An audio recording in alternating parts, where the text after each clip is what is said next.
Kita mau mengikuti kajian sinergi yang sudah hampir mungkin 2 tahunan vakum ini. Sekarang Masjid Baitul Arqam memulai kajian sinergi, yaitu kerjasama antara takmir Masjid Baitul Arqam, pimpinan ranting Aisyah Kudurus, dan pimpinan ranting Muhammadiyah Kudurus. Jadi ada di dalam ini. Jadi namanya pengajian sinergi, yaitu kerjasama antara PRA, PRM Kudurus dan Masjid Baitul Arqam. Ini saya mau masuk depan ini. Ini kajian sinergi ini, ini pengajian sinergi ini. Kebetulan sekarang yang ngisi Abu Sakin, Abu Yasikin, Abu Rajab. Ini. Mudah-mudahan pengajian sinergi ini bisa berjalan seterusnya. Ini kita masuk ke halaman, ada ke tempat ini Masjid Baitul Arqam ini. Kebetulan ada tamu-tamu ini. Alhamdulillah ini para tamu sudah pakai seragam uniform. Apa ini? Uniform PRM. Alhamdulillah ini lebih gagah, lebih keren ini. Nah ini juga, ini samping kiri ini PRA Kudurus, ini juga pakai uniform seragam ini. Baju kebesaran masing-masing ini. Alhamdulillah ini. Jadi pengajian sinergi ini kerjasama antara pimpinan ranting Muhammadiyah Kudurus dan pimpinan ranting Aisyah Kudurus dengan Masjid Baitul Arqam ini. Ya ini kebetulan ini teman-teman lagi ngisi daftar hadir untuk seberapa jauh yang hadir ini. Ini alhamdulillah ini. Ya, ini kita menshoot kamar-kamar. Jangan lupa nanti bisa dilihat di YouTube Jebratan Heru. Nggih, monggo. Nggih.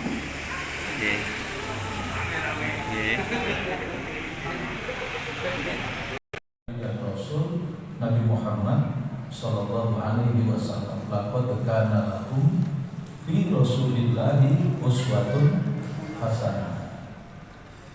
Nah, yang kedua, uswah itu dipatrikan oleh Allah kepada pribadi hamba Allah yang saleh, Nabi dan Rasul yang itu ditunjukkan oleh Allah. Panjenengan pirsani di Al-Quran surat ke-60, surat Al-Mumtahanah, ayatnya ayat yang keempat. Di surat Al-Mumtahanah ayat yang keempat itu Allah menunjukkan kepada kita, qad kanat lakum uswatun hasanatun fi Ibrahim walladzina ma'ahu, dan sungguh terdapat contoh, terdapat keteladanan pada siapa? Pada diri Nabi Ibrahim, walladzina ma'ahu, dan orang-orang yang beserta beliau. Ibu bapak yang ma'arufimahumullah, ada 3 mahkota yang disemayamkan oleh Allah kepada pribadi Nabi Ibrahim ini. Pertama, siapa Nabi Ibrahim itu? Nabi Ibrahim itu bergelar Abdul Muwahhidin. Bapaknya orang yang bertauhid, bapaknya orang yang yakin, bapaknya orang yang berakidah kepada Allah. Kemudian yang kedua, siapa Nabi Ibrahim itu? Khalilur Rahman. Khalilur Rahman itu kekasih Allah, orang yang dikasihi, orang yang dicintai oleh Allah. Dan yang ketiga, Nabi Ibrahim adalah merupakan contoh permodelan yang diberikan oleh Allah, bahwa Nabi Ibrahim lulus, sukses, mempersiapkan generasi masa depan. Tidak hanya berbicara tentang konteks kekinian, tetapi adalah berwawasan jauh ke depan, menyelamatkan peradaban dengan mengantarkan generasi menjadi generasi yang betul-betul menjadi generasi yang sukses. Sehingga Nabi Ibrahim itu bergelar Abul Anbiya wal Mursalin. Sawah fa'alhamaha fujuraha wa taqwa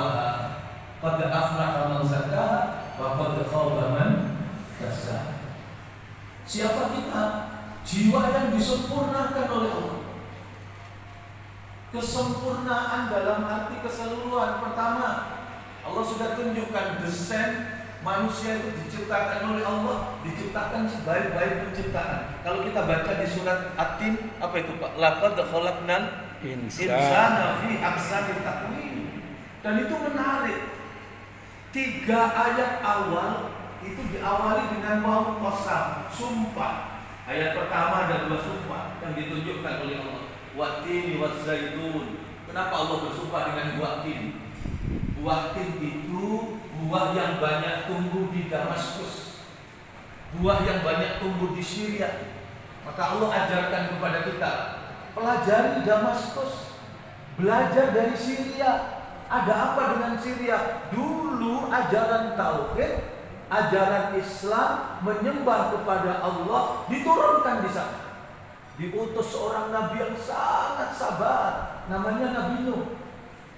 Berapa lama Nabi Nuh berdakwah? Dalam riwayat itu Nabi Nuh berdakwah 950 tahun. Dan pengikutnya tidak lebih dari 16 orang, termasuk istri dan anaknya. Betapa luar biasanya. Padahal yang didakwai Nabi Nuh itu siapa? Laqad khalaqnal insana fi ahsani taqwim. Akankah kita menjadi pembangkang, manusia yang durhaka sebagaimana umatnya Nabi Nuh? Padahal kita manusia. Siapa manusia? Laqad khalaqnal insana fi ahsani taqwim. Begitu juga dengan berikutnya, apa? Zaitun. Apa zaitun? Zaitun itu buah yang banyak tumbuh di Palestina. Allah mau didik kita, ajarkan kita, belajarlah dari Palestina. Kenapa di Palestina? Dulu ajaran tauhid, ajaran Islam, menyembah Allah, mengisahkan Allah diturunkan di Palestina. Diutus siapa? Nabi Ibrahim. Dan Nabi Ibrahim itu itu nabi yang mobile. Dulu tugasnya di Irak, kemudian dipindah ke Palestina. Setelah dipindah di Palestina, nanti diperintah lagi oleh Allah ke selatan dan terus ke selatan, dipindah ke Bakkah namanya.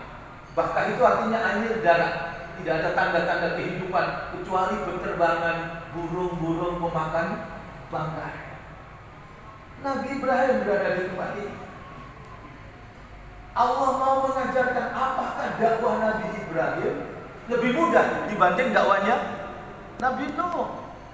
Nabi Ibrahim mengalami tantangan dakwah yang luar biasa berat. Padahal yang didakwai Nabi Ibrahim itu siapa? Laqad khalaqnal insana fi ahsani taqwim. Begitu juga waktu di sini. Apa itu? Demi gunung Tur Sinai, demi bukit Tur Sinai, ada apa? Allah mau mengingatkan kita tentang Al-Quran. Sebagaimana Bani Israel diberikan oleh Allah kitab namanya Taurat, diberikan kepada Nabi Musa. Tapi apa yang ditunjukkan di Al-Quran? Sebodoh-bodohnya manusia adalah Bani Israel. Kenapa? Sebab dia lemparkan kitab Taurat di belakang, di punggungnya, seperti keledai yang membawa kitab. Padahal dia manusia. Siapa manusia? Laqad khalaqnal insana fi ahsani taqwim. Maka itu Allah ingatkan kepada kita, siapa yang sukses, siapa yang beruntung, siapa yang merugi. Allah mengingatkan kita, wa nafsi wa ma sawwaha fa alhamaha fujuraha wa taqwaha qad aflaha man zakkaha wa qad khaba man dassaha. Berikutnya yang dahsyat itu apa? Wa hadzal baladil amin. Demi kota Mekah. Kenapa kota Mekah dijadikan sumpah oleh Allah? Sebab di kota Mekah inilah risalah ajaran Islam yang sempurna diturunkan oleh Allah. Di tempat inilah penutup para nabi dan rasul, Nabi Muhammad SAW dilahirkan. Mestinya orang Quraisy kan bersyukur. Tapi apakah dakwah yang dilakukan Nabi lebih mudah dibanding dakwanya siapa? Nabi Nuh, Nabi Ibrahim, Nabi Musa. Tidak lebih mudah. Bayangkan, Nabi bukan hanya dicaci maki, Nabi bukan hanya diolok-olok, dikatakan orang gila, diintimidasi, teror, dibunuh secara ekonomi, blokade ekonomi sampai perutnya diganjal batu. Kemudian umat Islam yang jumlahnya terbatas itu apa? Mengalami deraan siksaan yang luar biasa. Padahal orang Quraisy itu makhluk yang namanya manusia luar biasa, penutup para nabi dan rasul. Tapi kan perlakuan mereka dalam menghalangi jalan dakwah itu sungguh luar biasa. Sampai di Al-Quran, maaf saya kasih ilustrasi luar biasa di Al-Quran ketika Allah ajarkan kepada kita bagaimana supaya kita beruntung, kita sukses, dan kata kuncinya adalah ada hal poin penting yang diajarkan oleh Allah. Tidak ada yang lebih mahal, tidak ada yang lebih penting, tidak ada yang lebih berharga dalam hidup ini kecuali orang yang yakin kepada Allah dan kemudian taat, tunduk dan patuh kepada Allah. Coba kita lihat, limnya di taklil, kalimat bersyarat. Ya, ilaf itu kenikmatan-kenikmatan dahsyat yang diguyurkan kepada orang Quraisy yang mestinya dia bersyukur. Tapi dia memperlakukan Nabi sedemikian rupa sampai ada surat di Al-Quran itu nama manusia. Surat apa itu? Surat Al-Lahab. Tabbat yada Abi Lahab wa tab ma agna anhu maluhu wa ma kasab. Abu Lahab itu paman Nabi. Bukan hanya paman Nabi, tapi Abu Lahab itu dekat hubungannya. Kenapa? Abu Lahab punya dua anak, namanya Utbah, namanya Utaibah, kembar. Utbah dan Utaibah ini dinikahkan dengan putri Nabi, Ruqayyah dan Ummi Kulsum. Bayangkan bagaimana hubungan sosial mereka. Tapi ketika Nabi berdakwah, menyampaikan dakwanya, maka Abu Lahab menjadi orang yang penentang luar biasa, menentang Nabi, memusuhi Nabi, dan memusuhi dakwah Nabi, tidak tanggung-tanggung. Sampai kemudian turun ayat ini, Tabbat yada Abi Lahab wa tab. Binasa, celaka kedua tangan Abu Lahab, dan sungguh dia binasa. Ma'agna anhu maluhu wa ma kasab.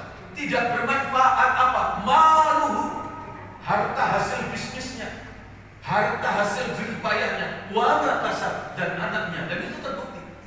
Abu Lahab dengan pongah, dengan sombong. Kalau ayat itu disampaikan, contoh yang tidak percaya kepada Allah, yang tidak percaya kepada Al-Quran, yang meninggalkan sholat, yang tidak beribadah kepada Allah, dimasukkan ke dalam neraka Syaqar.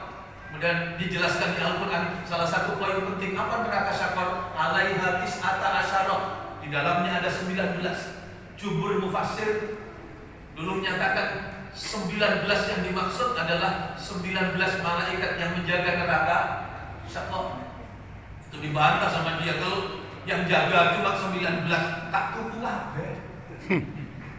Iku permataku berkarung-karung sulungku. Jadi sampai di akhirat itu mau disuruh. Saking begitu kan gitu. Itu adalah maka dengan segala yang dimiliki dia menentang dakwah. Suatu saat berbalik. Pada tahun kedua Hijriah 17 Ramadan, ketika terjadi perang Badar, selesai perang Badar, umat Islam yang jumlahnya sedikit, yang selama ini dikoyok-koyok, disiksa luar biasa, berbalik mendapatkan kemenangan gilang gemilang. Dia frustasi. Alhamdulillah ini wakil ketua dua ada Mas Mancing Iswah Muhammadiyah, ketursinya Muhammadiyah. Kadir Muhammadiyah dari sektor Jamaah Masjid Al-Amal. Nah ini Kemudian Iswah ada Mas Niko sebagai sekretaris. Beliau ini juga kader militan Muhammadiyah yang berasal dari ini sektor Masjid Bapak Niko ini ya. Dan saya sendiri dari sektor Masjid Baitul Aqab sebagai bendahara. Berdiri. Yes, lagi YouTube bos. Nah ini dia ini, ya dari Bapak Ridwan ini. Saya dari kiri ini Bapak Samsudin, Bapak Haris, Pak Iswayudi, Bapak Niko, Pak Ridwan ini.